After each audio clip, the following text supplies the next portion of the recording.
Namo tassa bhagavato arahato samma sambuddhassa. Asevana jatharana pandita nanta sevana pusa jatu sinyana etamang paramuttamanti imasa dhamma pariyayasa sakadan namo sotako.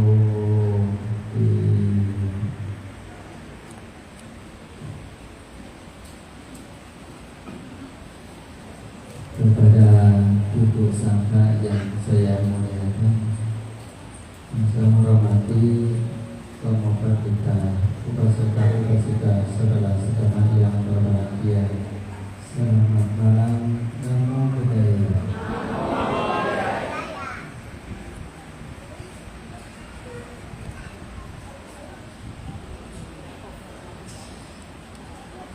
Ya sebelumnya ya nanti mohon maaf sangat karena dari Jakarta berencana sampai sekarang dan juga dari jalan masuk ke sini juga masihnya sedikit juga. Tetapi ada bisa berada mengetahui bahwa hidup kita jelas-jelas kadang-kadang tidak jelas, apalagi tidak jelas dari awal. Hidup lebih tidak jelas di tengah dan akhir. Wihara kita nanti rasakan ini orang dapat karma baik banget ya. Salah satu bisa lahir di Tangkaran. Ada karma baik apa di Tangkaran? Salah satu yang bisa nampak karma baik itu adalah ketemu orang yang tahu silat, ketemu orang yang menghindari membunuh, ketemu orang yang menghindari mencuri, ketemu orang yang sering menghindari asusila, ketemu orang yang baik hati menghindari membohong, ketemu orang yang benar-benar sepenuh sakti atau kesadaran menghindari minuman keras menjadi sebab kehilangan kesadaran. Berarti walaupun tidak nampak kekayaan, tidak nampak rumah yang besar, tapi nampak bahagianya betul, nampaknya kesehatan batin, rezeki batin dan benar. Ini yang disebutkan karma baik. Nanti kalau sampai Jayapura atau Indonesia kita Papua,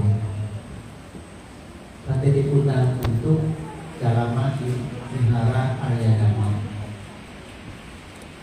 Di situ sekaligus sepertinya menunggu kedatangan kebikuan. Sangat disebut Buddha mungkin sudah lama ada, Dhamma juga ada, Sangha yang tidak ada untuk menyampaikan duting kepada manusia. Bukan tidak ada Sangha, ada satu, ada dua. Lebih banyak sih kosong. Nanti kakek juga, kakek ceramah, panitia pengurus bilang kami sudah menunggu sebanyak itu, coba enam untuk Jayapura menunggunya 34 tahun. 34 tahun baru ketemu dengan biku. Padahal dari Jayapura atau Pulau Papua banyak rezeki. Ya bukan rezeki manusia, rezeki. Tanah subur, air subur, api subur, angin subur, manusia bersyukur tentang kebatinan. Apalagi bisa berkumpul begini mungkin butuh 100 tahun lagi. Satu wihara kita berkumpul malam ini untuk Jayapura atau untuk daerah Papua yang lebih dalam lagi mungkin tunggu kesabarannya 100 tahun lagi. Karena apa?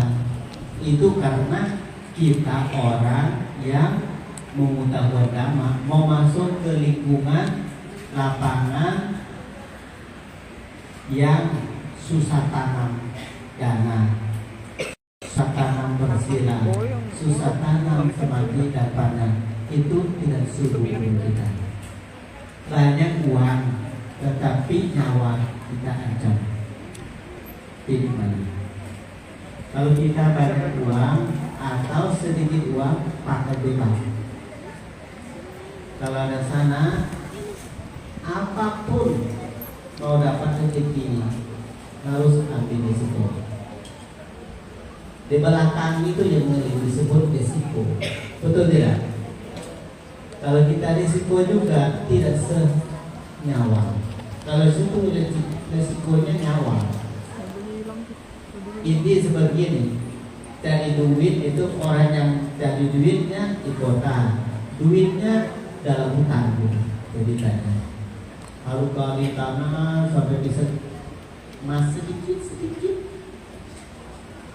Lalu berkumpul seperti berkumpul apa coba? Dapat memberikan, tidak dapat lebih memberikan. Kenapa? Karena cepat habis, ini mahal itu mahal. Umat kita di sini ikut ajaran Sang Buddha adalah benar kita miskin adalah loba dosa moha. Bukan miskin karena nggak punya duit, miskin karena lobanya hidup, emosinya hidup, pandangan salahnya hidup, irinya hidup, sombongnya hidup, egoisnya hidup. Akhirnya sila semakipannya karena mati. Bahasanya seperti kita lihat tanahnya luar karena lihat musim kemarau. Semangat untuk tanam tanaman, tapi malas perhatian cabut rumput. Padi kita bisa kalah, betul kan?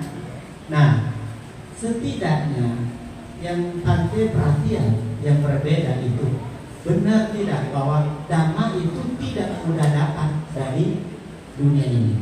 Bukan di Indonesia, dunia ini tidak butuh dhamma, tetapi ternyata banyak negara yang mereka tidak boleh masukkan ajaran Buddha. Seperti salah satu misalnya di negara yang sedang perang, mereka tidak butuh orang seperti kita. Yang ngomong masuk, oh tidak boleh membunuh, tidak boleh mencuri. Wah nggak boleh, di sini butuh mainan, harus dibunuh, harus beli senjata, harus ditembak, harus dibunuh orang saya, mainan saya hidup dia mati dia hidup. Tidak ada permohonan maaf, tidak dimaafkan. Puncak adalah kematian. Ngelihat bahasa duniawi, ada sekalian yang sedang diancam. Ada diajarin maaf dulu, minta maaf dulu. Lalu satu lagi tahu dhamma, tahu maafkan juga. Tidak ada. Berapa yang ada baca aturan-aturan negara? Salah satu tidak boleh bawa buku kitab suci, tidak boleh bawa liunti Buddha, tidak boleh. Ternyata Sang Buddha yang aneh itu patung Buddha yang paling tua, yang paling besar, yang paling lucu. Saya pikir India, ternyata bukan, Afghanistan. Lucu nggak? Di Afghanistan kan nggak masuk akal kalau zaman kita kan. Zaman kita nggak masuk akal mau patung Buddha yang paling tua, yang paling besar lagi di Afghanistan. Betul kan? Itulah ceritanya. Akhirnya karena tidak ada Buddha, dhamma jadi juga hidup. Dhamma hidup, sangha juga hidup, upasaka juga hidup, upasika juga hidup. Sayang, yang kita butuh itu kita ini alam manusia. Alam manusia itu kalau tidak berbuat baik, kau buat apa? Kan ada dua, baik sama tidak baik. Dan Sang Buddha kasih dua-dua itu, jangan berbuat jahat. Betul kan? Jelas sekali ajaran Buddha kita, jangan berbuat jahat. Tetapi belum cukup, masih tambah lagi yang kedua adalah banyak kebajikan. Itu pun buat badan dan ucapan. Tetapi kalau sudah baik ucapan, kalau sudah baik perbuatan, masih satu lagi puncak adalah sucikan hati dan pikiran. Itulah ajaran Sang Buddha sesungguhnya. Maka jadi kita masih ada in-out kehidupan kita, masih ada kilesa juga, masih ada bijaksana untuk melenyapkan kebodohan. Kalau masih ada emosi, masih ada dhamma untuk melenyapkan emosian. Kalau masih ada salah kanan, loba, masih ada juga obat dhamma untuk melenyapkan loba, kemerkatannya. Kalau di duniawi tidak ada satu sisi gini loh. Loba semua hidup, emosi semua hidup, bodoh juga bodoh semua hidup, ini juga ini semua hidup, sombong juga akan diubah karena dhamma tidak masuk ke wilayah tersebut. Nah, seperti tahu nggak, panas lalu tidak ada udara, api sekali manapun juga mati apinya. Kenapa? Nggak ada udaranya, betul kan? Nah, upamanya gini, supaya Bapak Ibu paham ajaran Buddha sesungguhnya. Dalam hati kita ada loba tidak? Sejak kapan? Sejak baru lahir itu. Maksudnya di alam sebelum kita kematian itu sudah ada gitu. Mungkin usia sekarang kita 50-60, usia loba yang mungkin udah ribuan tahun. Itu hati-hati. Nah, banyak yang lahir yang satu kotak yang sama adalah loba dalam kita lahir. Kadang-kadang keberkatan emosi kebencian duduk dalam kita lahir. Kadang-kadang pandangan kebodohan batin berbuat kita lahir. Salah satu jelas sekali sekarang dunia ini sedang mau perang karena kebencian emosian. Tetapi kalau Sang Buddha beda nggak? Kalau ada yang munculkan kebencian atau kemarahan, apa yang teriakkan? Bukan teriak karena mau buang emosi oleh lawan, tetapi buang emosi secara apa? Meta. Nah, beda nggak duniawi? Lihat nggak di YouTube sekarang? Kalau marah buang emosi bagaimana? Pakai pisau, buang emosi. Kadang-kadang pakai makanan dicampur sama racun mau bunuh orang. Kadang-kadang lempar batu. Kadang-kadang pakai kaki ditendang. Kadang-kadang pakai tangan yang pegang, melukai orang. Itu secara buang emosi. Setelah satu jatuh, setelah satu luka sampai kematian sudah tenang katanya. Sudah selesai belum? Cara duniawi tidak akan selesai. Kenapa? Pihak polisi bilang kamu melanggar aturan kemanusiaan. Hukum ditangkap masuk ke ruang tahanan, yang sakit masuk ke rumah sakit, yang hukum masuk ke ruang tahanan. Atau terbaliknya, kalau yang itu terlanjur kematian masuk ke makam, berkubur satu lagi di ruang tahanan seumur hidup. Itu hasil buang emosi, salah tempat, salah alamat. Untuk tidak sejak tahu ajaran Sang Buddha, tahu karma, tahu sebab akibat. Oh, emosi itu ternyata salah satu kilesa kotoran batin. Bagaimana cara buangnya? Meta dan sebelum emosi. Tahu emosi itu tidak baik, tahu emosi itu tidak bermanfaat. Jadi kita mau buang sebelum ada musuh. Enak nggak? Enak. Kalau ingat sekarang duniawi sedang pakai balas emosi tahu. Dengannya sekarang sedang heboh-heboh itu berhenti tembak, berhenti bunuh manusia 4 hari. Setelah itu mau dibunuh lagi. Betul nggak? Sudah meninggal dunia berapa banyak? Udah ribuan orang. Sudah menang belum? Kunci di mana-mana. Itu namanya salah buang emosi, salah buang tempat, buang sama orang. Padahal cinta kasih sayang. Itulah kita paham. Kalau kita tidak berbuat karma baru lagi, karma yang lampau juga lemah, betul nggak? Seperti tikung hutan. Bukan tikung hutan tidak ada emosi, ada. Dan lingkungannya hutan. Batu lah, pohon lah, betul kan? Mau nggak mau kan? Tidak ada kesentuhan tentang emosi sama emosi. Tidak masalah. Nanti sudah tiba saatnya sebelum kita emosi 1 menit, teman di samping sabar-sabar. Setelah 1 menit ada dengar di kuping kita sabar-sabar. Kan agak tenang, betul nggak? Dan tapi dunia ini terbalik. Ayolah, masa kalah sih? Badan kamu lebih gede, masa begitu? Kamu perempuan atau laki-laki sih? Dolor begitu lagi. Betul nggak? Preman jadi kelompok.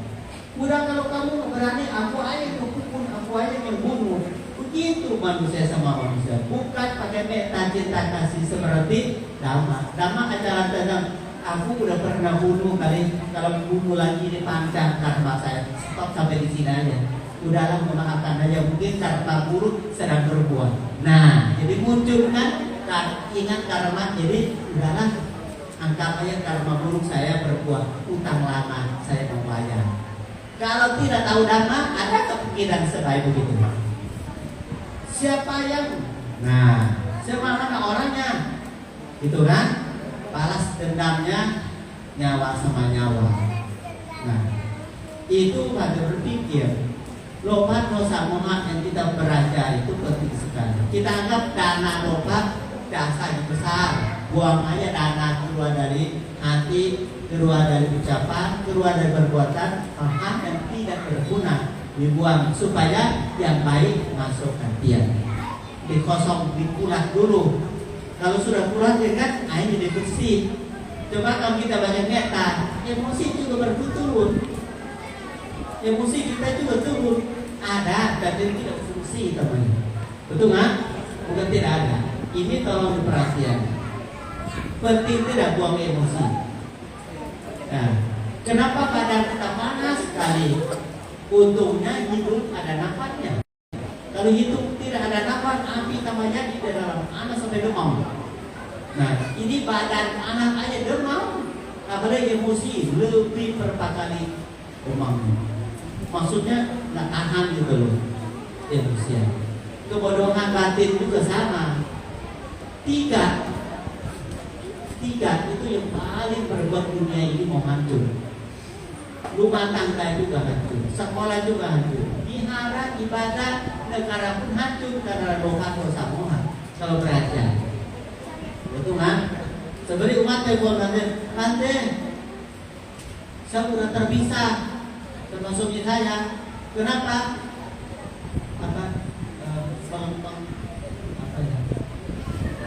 Bertongkal berantah buruk itu namanya.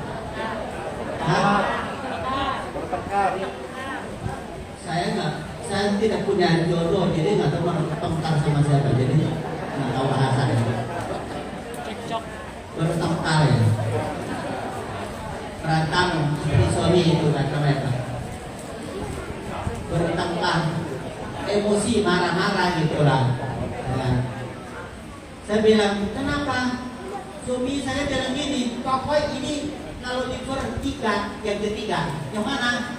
Pertama maklum, kedua minta maaf, ketiga sudah bisa maafkan. Hah? Hukum mati langsung begitu? Iya, dia baru pergi, baru mau pulang nih, ya kan? Bagaimana kalau dia sudah puncak begitu? Loh, emosi hari ini sampai jalan, waktu pacaran emosi, pacaran lebih banyak emosi. Kenapa masih lanjut? Kenapa emosi hari langsung ketiga? Nggak bisa dimakan, nggak bisa, pokok putus. Terus surat perkara di mana? Dia bilang belum punya duit. Ya, berani marah. Bukan mau putus sudah berlarang. Duit untuk pengadilannya nggak ada. Berarti benar nggak? Kilesa bikin kita terpisah, betul tidak? Maka mau buang kilesa atau mau buang apa? Sebenarnya bukan salah karena cerainya, karena suratnya. Masalahnya duniawi ini karena salah satu adalah emosi.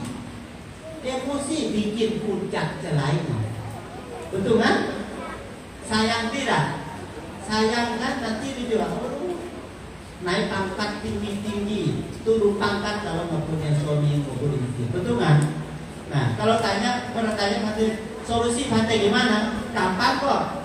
Gimana caranya? Ya, lebih baik jangan nikah dari awal. Kalau sudah nikah, mau nggak mau merhatikan dulu rumah tangga itu adalah salah satu yang sering mencinta, sering menghormati, sering menolong, menghindari berkaitan, tetap menghindari emosi, supaya kerukunan persatuan. Seperti apa? Nanti ya mau nggak mau seperti damai. Apa itu? Sayang diri. Betul kan? Sayang diri. Seperti pulanya. Kita pula diam-diam aja, samot yang datang kok. Pula jangan cari samot aja cari pulanya. Betul kan? Kalau kita baik hati, kalau kita baik ucapan dan samot juga datang. Masalahnya kita suka sama orang duluan itu, kadang-kadang suka, itulah menjadinya pula cari samot namanya. Bukan diam-diam, bukan manisan yang baik.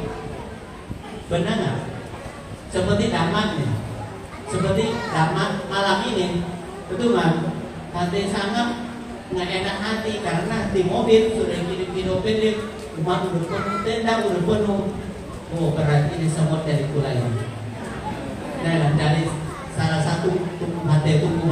Saya sampai nggak enak hati, aduh, semua tunggu pulang. Maaf juga, tapi maafkanlah karena bukan saya sengaja, memang hujan. Hujan juga tidak salah. Kenapa? Masing-masing salah. Itu dong. Nah, kita nggak masalah, betul nggak? Nah, itulah dhamma. Dhamma itu jangan tangan, jangan cari hati salah atau rumah salah. Ya, hati salah juga minta maaf, rumah salah juga minta maaf. Siap, betul kan? Siap yang terbaik, betul kan? Nah, kita berpikir gitu.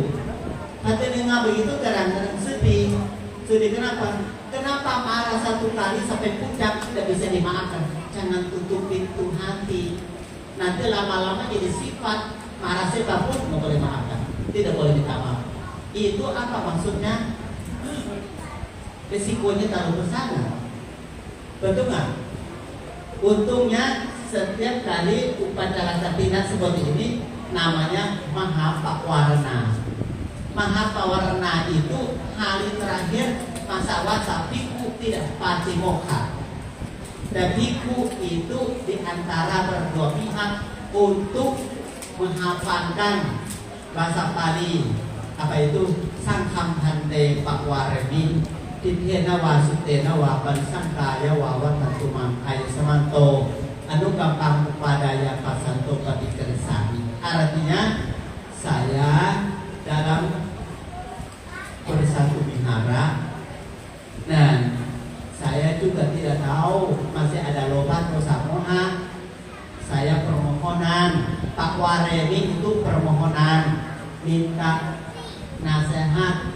Kalau nasihat sudah siap, kita juga siap untuk mendengarkan nasihat atau minta maafkan. Itu kepentingan itu dari Sang Buddha. Bukan seperti duniawi atau apa? Pokoknya ini terakhir. Saya akan angkat kaki keluar dari rumah. Lupa 3 hari duit habis, mau tidur di mana? Lupa berpikir bahwa rumah itu penting, tidak?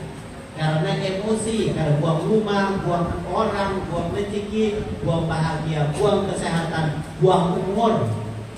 Banyak orang marah-marah keluar dari rumah, loncat jembatan, mati di air. Betul kan? Nah, ini namanya kita mempersiapkan harga dirinya. Maka Sang Buddha kasih contoh kita. Walaupun umat belum pernah, bolehlah sedikit wihara. Lihat biku nama sakala biku. Lihat biku bersujud sama biku. Lihat biku ancani sama biku. Barangkali bukan seminggu sekali, setiap saat kalau ketemu masa puasa, biku yang lebih kuat, sopan santunnya penting. Untuk menjaga diri dan juga jaga orang lain. Jangan sampai lihat sikap kita ini menjadi orang kasar. orang yang simpan senjata api bakar orang lain. Jangan hina. Korek api satu kecil tidak korek api yang kayu itu ya. Seperti tusuk gigi, betul nggak? Tahu nggak? Itu bisa habis hutan, bisa hapus hutan segunung. Segitu. Kalau disebutkan emosi, segede begitulah. Awannya kecil, pegang panas, jangan sentuh. Kalau sentuh kebakaran semana-mana, betul nggak? Nah, maka damai itu penting. Kali masa-masa terakhir banyak yang salah pikir kita keluar masa-masa, bukan tandanya itu kita selesaikan musim hujan. Setelah itu apa yang berisi hari katina itu penting sekali, itu adalah permohon maafkan. Yang kedua juga mengizinkan Iku diterima kain katina. Kain katina itu adalah kain yang taruh di tengah antara Iku yang masa-masa. Setelah itu Iku akan running dulu. Mana tahu ya 1, 2, 3, 4, 5 Iku ada salah satu yang cubaannya sudah tidak layak pakai, cubaannya sudah rusak, cubaannya sudah sobek, cubaannya sudah tidak begitu baik. Mungkin salah satu Iku tersebut yang terpilih pegang atau dapat cuma 1 set katina. Itu kepentingan hari katinanya. Karena apa?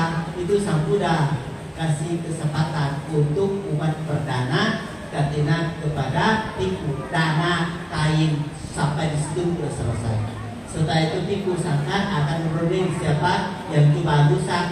Kalau masih bagus juga siapa yang mungkin menghafalkan Patimuka Vinaya Sangka dan 227 sila tersebut, atau kalau tidak ada siapa-siapa lagi mungkin dengan sangat hormat ada mungkin kepala wihara.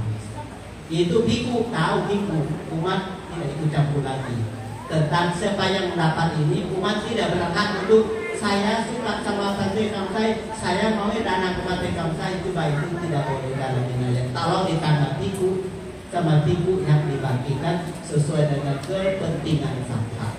Disebut sesuai dengan kepentingan, bukan suka-suka, tidak.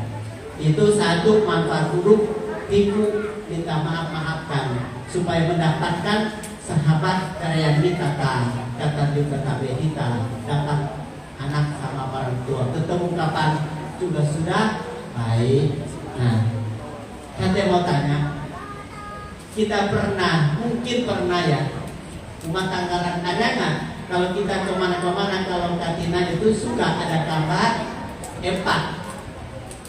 Gambar itu satu adalah apa? Buaya. Buaya ada sangkutan apa sama katina? Yang kedua apa? Kelabang. Yang binatang banyak ekor kan, bukan ekor. Kaki, banyak kaki, badannya agak merah. Nah, kelabangnya. Nah, yang ketiga apa? Putri Duyung. Bukan dayung ya, Putri Duyung. Dayung. Dulu saya bingung. Duyung sama dayung itu beda juga. Oh beda, satu dayung buat mandi, satu itu adalah manusia campur sama ikan. Itu bahasa dan mirip banget, Indonesia dan mirip banget. Betul kan? Nah, lalu keempat itu yang keempat uniknya adalah pulang-pulang. Nah, pulang-pulang. Nah, coba dengan baik-baik supaya tahun depan sana cara apa lagi.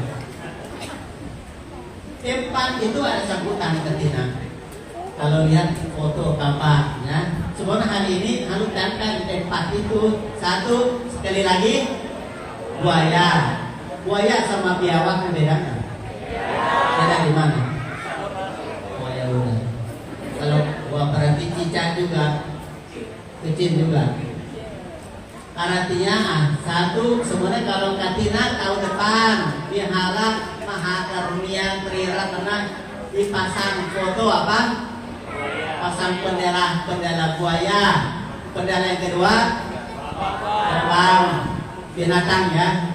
Ketiga Putri Duyung. keempat, nah pura-pura. Nah, coba tahun ini artinya kita kasih tahu, tahun depan siap-siap ya. Tahun ini kita belum lihat, ya belum lihat tanda katina. Nah, jadi satu adanya buaya.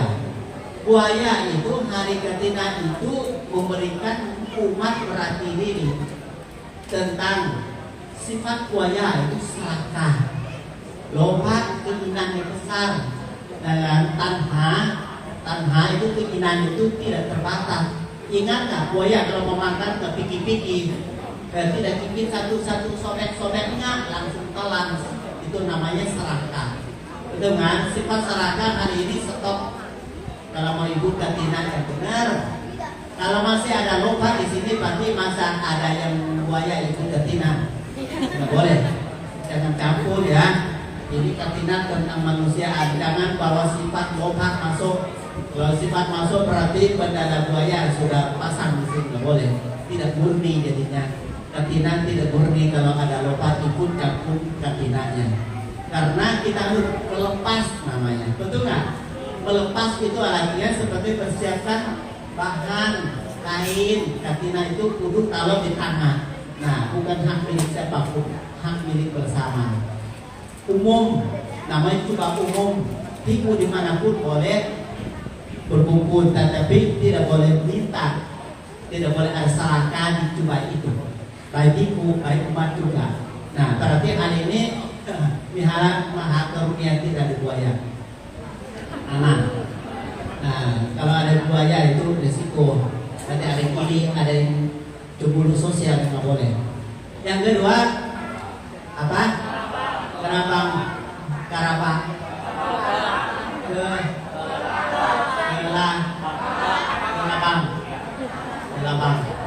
Kelabang itu adalah mewakili emosi, karena dia itu racunnya panas sekali, mirip sama kalau digigit ya. Kalau gigit sakit itu seperti kebakar racun dia. Kenapa dilambangkan supaya paham langsung racun dia itu panas sekali.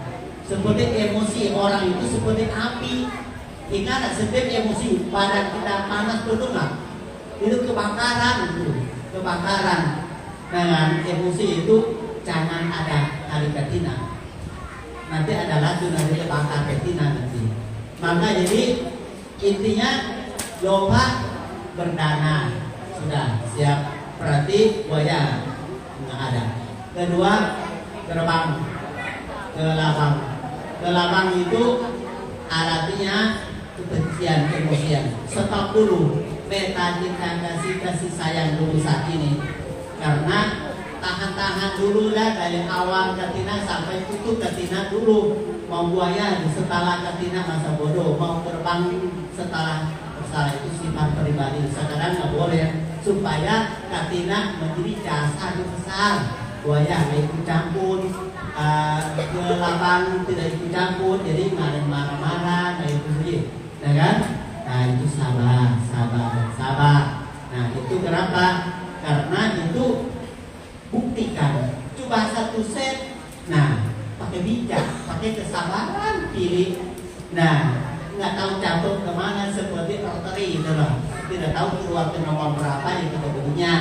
Dan tidak boleh ini, tidak boleh cemburu sosial apapun dalam kegiatan tersebut. Nah itu menghindari kali ini. Ketiga adalah putri duyung. Putri duyung itu lambang kebodohan. Urusan pikiran seperti apa putri duyung jadi kebodohan? Karena saya lihat juga suka sampai lupa diri. Gitu loh. Itu adalah moha, pandangan salah. Moha itu pandangan kita, pikiran kita yang selalu indah, tetapi dalam di belakang indah selalu menderita. Betul kan? Nah, seperti ingat nggak kalau bahasa anak muda, cinta itu apa? Buta, gitu loh kan? Jadilah apa keinginan kita itu kadang-kadang tidak sesuai dengan kebenaran. Maka hati-hati. Nah, putri duyung itu kadang-kadang lihat, kadang jadi ikan, kadang jadi perempuan cantik, maka bikin bingung. Tahu nggak? Siapa yang jatuh cinta bikin hidupnya bingung dari situ lah. Pernah ingat nggak? Umat datang wiala. Pokoknya saya tidak pernah tahu hukum karma dalam ajaran Sang Buddha. Sekaligus saya juga tidak pernah mau percaya karma. Saya tidak mau terima sebab akibat. Saya tidak percaya surga ada, neraka ada, saya tidak percaya. Kenapa? Saya tidak percaya tentang ajaran Buddha seperti itu. Loh, kok sekarang bisa datang ke ajaran Buddha sejak kapan? Dulu saya sering ke wihara, saya tidak percaya karma, apalagi surga sama neraka. Loh, kok sekarang itu sering ke wihara? Sejak kapan? Sejak saya nikah. Apa hubungan nikahnya? Sejak nikah sama urusan tahu neraka ada. Pikir untuk wihara baru saya percaya neraka. Ternyata sejak nikah. Saya nggak tahu adanya apa. Tahu sendiri lah. Betul kan? Sejak nikah baru saya percaya neraka ada. Maksudnya hidup sudah nggak bebas. Dihukum. Kamu dihukum tahu nggak? Betul kan? Seperti orang suruh suka cemburu sosial, bukan cemburu sosial, cemburu lah, betul kan? Nah, suami kalau HP dimanapun, istri pasti diambil, bisa WA lah, bisa. Lalu tanya lah, tuh kan? Dengan apalagi orang yang punya wajah mantan lah gitu kan? Bahaya sekali, bahaya. Terus dia tanya suami, tuh masih ada WA juga ini. Kamu gak pernah mau lupakan mantan kamu, gak pernah lupakan. Suami bilang, aku udah lama lupa. Karena gak bisa lupa, karena kamu ingat setiap hari, saya gak bisa lupa. Istri sekarang jadi mancing-mancing, mana mau lihat mantan kamu, gimana bisa lupa? Betul kan? Neraka gak begitu? Neraka gak? Setiap kali dibahas gitu, salah bahas, tidak salah juga bahas. Nah, WA manapun, telepon sama siapapun tetap fokusnya kepada mantan. Akhirnya itu sejak itulah dia percaya neraka ada. Dan tidak ada hanya kebahagiaan yang sejak nikah. Bukan ingat yang sekarang, ingat yang lampau salah. Nah itu namanya putih ujung. Sejak nikah kebingungan hidupnya tidak sesuai. Nah tidak sesuai. Dan bukan semua loh, ini maksud kecuali. Ada kecualinya, ada pandangan salah. Kalau pandangan benar, ya masalah, tidak tangkap, pasti baik. Nah, itu berarti satu, tidak ada buaya itu campur kehidupan kita. Tidak ada lomba, hari itu hari bahagia. Kedua, hari itu kalau tidak emosi, hari itu berbahagia. Tiga, hari itu tidak ada kebodohan, hari itu hari bahagia. Hari baik. Mau buka toko, buka aja ya, jangan buka toko saat emosi, jangan buka toko saat serakah, jangan buka toko saat bodoh. Itu seribu hongsui juga jelek. Menjelek di hati, bukan jelek di pintunya hati. Pertama pintu hati itu jelek, udah di telapak batin, udah emosi, udah serakah, udah rugi dari dalam, masa sih dibuat untung, nggak boleh. Nah. Dan tapi kalau pihak pulang-pulang itu campur yang mana? Kira-kira apa? Pulang-pulang kewakilan apa? Kalau buaya kan obat, gerbang kan emosi, putih duyung itu kan kebodohan. Pula-pula itu campur. Urusan apa pula-pula? Pula-pula itu bermakna itu adalah pertapa. Pertapa itu artinya seperti ajaran Sang Buddha adalah bersila. Ingat nggak? Kalau kita ada emosi, betul kan? Padahal kita lebih baik sama disimpan, betul kan? Jangan pegang yang bahaya, betul kan? Jangan pegang pisau, jangan pegang apa yang bikin dorong kita menjadi bikin karma buruk. Nah, jadi pula-pula itu kalau ada musuh, ada apa yang dia suka, tidak suka pun, dia selalu sembunyi kepalanya, patoknya di rumah sendirinya, kakinya disembunyi di rumah sendirinya, sampai ekor pun tidak nampak, betul kan? Seorangnya batu, tiba-tiba pula-pula itu jadi batu. Nah, bikin makhluk yang lain kebingungan, ini lawan atau serakah atau berpasrah, nggak jelas. Mau ketok-ketok juga nggak yang keluar dari pintunya. Udah nggak mau ketok, kok kepala nggak keluar. Mau ketok kaki juga nggak keluar. Mau ketok ekor juga masih di dalam. Maunya apa kamu di situ? Musuh kan di luar. Itu kepintaran. Maka samadhi itu penting tidak? Nah, intinya samadhi menenangkan batin dulu. Jangan keluar kalau tidak siap atau tidak bermanfaat. Maka pula-pula itu sembunyi senjata supaya orang jangan lihat senjata apapun. Merasa itu terserah kamu pikir. Saya samadhi menenangkan batin di dalam rumah sendiri. Dalam rumah itu ada hati tenang, badan jasmani kita, mata kita juga nggak kotor, telinga kita juga tidak salah mendengar, hidung, mulut, badan. Karena batin tenang, semua juga tenang. Rumah kita juga tenang, damai. Kalau kita pikiran negatif, juga pikiran kasihan sama apa sih, pulang-pulang kok ada rumah begitu, semakin besar, semakin berat rumah dia, betul kan? Ternyata alami itu buat keselamatan tertinggi pulang-pulang. Maka pulang-pulang itu sampai orang dipuji bahwa ini lembang untuk panjang umur. Kenapa? Tidak ada musuh. Betul kan? Tidak ada musuh sama mabu yang lain. Maka sudah tenang-tenang aja, badan tenang-tenang besar, tetapi damai. Damai sejahtera itu namanya pulang-pulang. Itu disebutkan pertapa. Kalau siapa mau latihan sila, mulut kita juga dalam hati. Siapa mau latihan sila, badan kita, perbuatan kita juga ada di hati. Dan juga pandangan ada di hati. Jangan keluar sentuh. Kalau sentuh itu bahaya. Kilesa kita lupa dosa moha upama seperti yang korek api yang satu di dalam dan tapi jangan disentuh. Kalau sentuh itu keluar api. Betul tidak? Maka kalau ada masalah, minta maaf, itu namanya perpisahan antara emosi sama emosi. Yang kedua itu samadhi juga diam. Diam satu pihak mau yang mungkin juga akan panjang umur.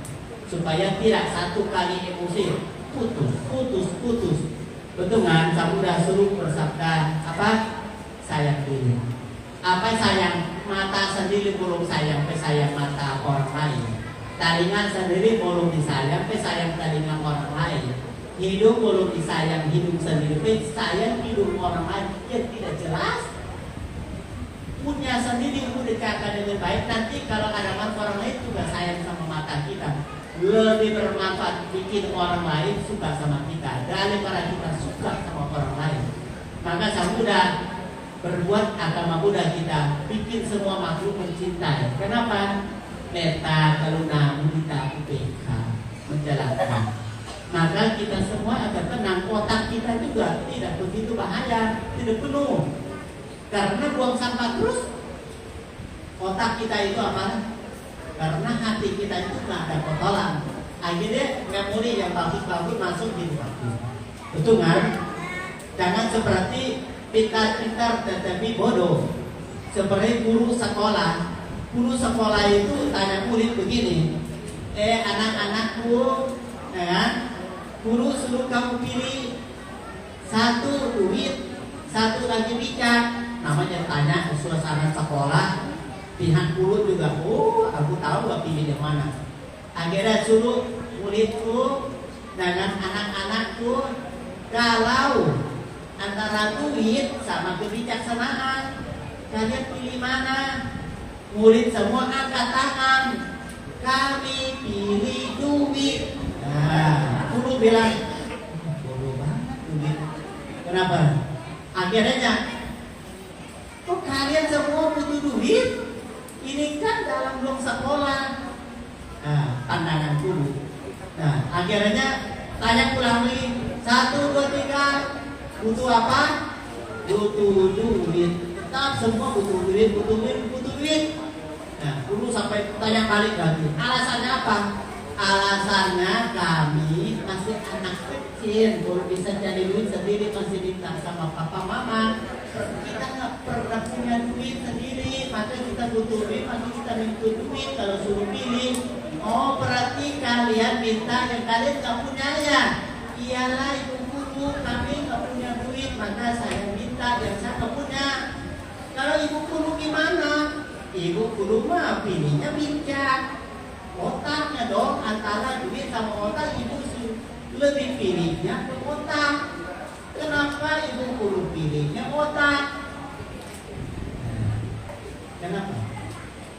Kenapa? Guru pilih otak, murid pilih duit. Tetapi murid udah jawab. Murid bilang murid butuh duit karena murid tidak punya duit, maka pilihnya duit. Berarti ibu gurunya mintanya apa? Pilihnya otak, karena ibu guru nggak punya otak. Atau semakin pintar jadi. Betul kan? Itu kadang-kadang kita akan mendengar sampai selesai bahwa apa yang kita butuhkan. Betul kan? Maka ajaran Sang Buddha sesungguhnya berbuat kita ini menghindari loka supaya kita mampu kaya lebih cepat, menghindari emosi supaya kita lahir alam yang lebih tinggi. Setidak ramanahlah metanya kita kasih kasih sayang, apalagi menghindari kebodohan batin, bisa mencapai sucikan hati dan pikiran. Sirena suka tinggal di bahagia dapat, sirena fokus pada rezeki dapat. Sirena puting yanti tak sama silam usul kaya sucikan hati pikiran kita di badan dapat apa berbuat kita rugi dari badan sampai ke batinan. Maka hal ini sesungguhnya kita punya besar.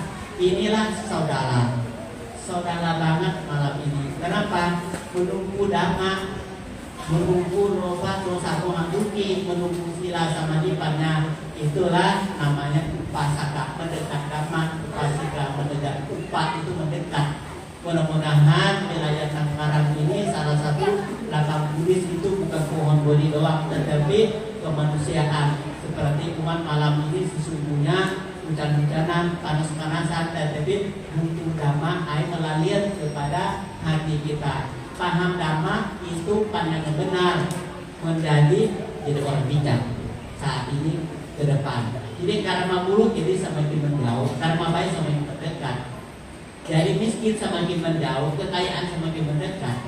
Betul kan? Nama silena seperti itu. Bahagia juga semakin mendekat, emosi semakin menjauh.